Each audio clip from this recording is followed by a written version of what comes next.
یاسر بہت شکریہ. خلیفہ ہارون الرشید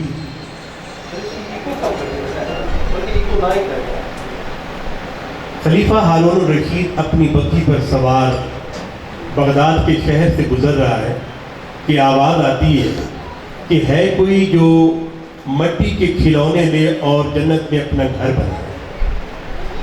ملکہ زبیدہ کہتی کہ شاہی بگھی کو فوراً روکا جائے اور اپنے گلے سے قیمتی ہار اتار کر اپنے غلام کو دیتی ہے اور کہتی ہے کہ جاؤ اس بزرگ سے یہ مٹی کے کھلونے لے آؤ. اب بادشاہ وقت کہتے ہیں کہ اے ملکہ زبیدہ تمہارا دماغ خراب ہو گیا ہے. ایک بزرگ جو کہ حضرت بہلول رحمت اللہ علیہ ہیں وہ پکار رہے ہیں کہ کوئی ہے جو مٹی کے کھلونے لے جائے اور جنت میں اپنا گھر بنائے. بھلا اس بابا کی بات پہ آپ نے یقین کر لیا. کہا میرا دل مجھے گواہی دے رہا ہے, بس میں اپنا قیمتی ہار پیش کر کے مٹی کا یہ کھلونا لیتی ہوں. مٹی کا کھلونا لیا اور مٹی کے کھلونے کو چوم کر اپنے گھر آئی. رات ہو گئی. اب بادشاہ وقت ایک خواب دیکھتا ہے. کیا دیکھتا ہے کہ جنت کا بڑا خوبصورت منظر ہے اور اس میں انتہائی عالی شان محل ہے. بادشاہ سلامت محل کے اندر جانا چاہتے ہیں لیکن دربان روک کر کہتے ہیں اے بادشاہ سلامت آپ اندر نہیں جا سکتے. کہا آپ پڑھتے نہیں کہ اس محل کی پیشانی پر لکھا ہے قصر زبیدہ یعنی زبیدہ کا محل, اور آپ جانتے ہیں کہ زبیدہ میری بیوی ہے, میری زوجہ ہے. کہا وہ دنیا میں ہوگی, یہ جنت ہے. بس ان کا روکنا تھا دربانوں کا کہ فوراً ہارون الرشید کی آنکھ کھل گئی اور فوراً کہا کہ شاہی بگھی کو تیار کیا جائے اور بغداد کے بازار میں جایا جائے. اب بغداد کے بازار میں پہنچ گئے اور پورے غلاموں سے کہا کہ ہر طرف پھیل جاؤ, اور حضرت بہلول جہاں بھی آپ کو نظر آئے یہ کہتے ہوئے کہ کوئی ہے جو مٹی کے کھلونے لے لے اور جنت میں اپنا گھر بنائے. تو اچانک سے آواز آئی.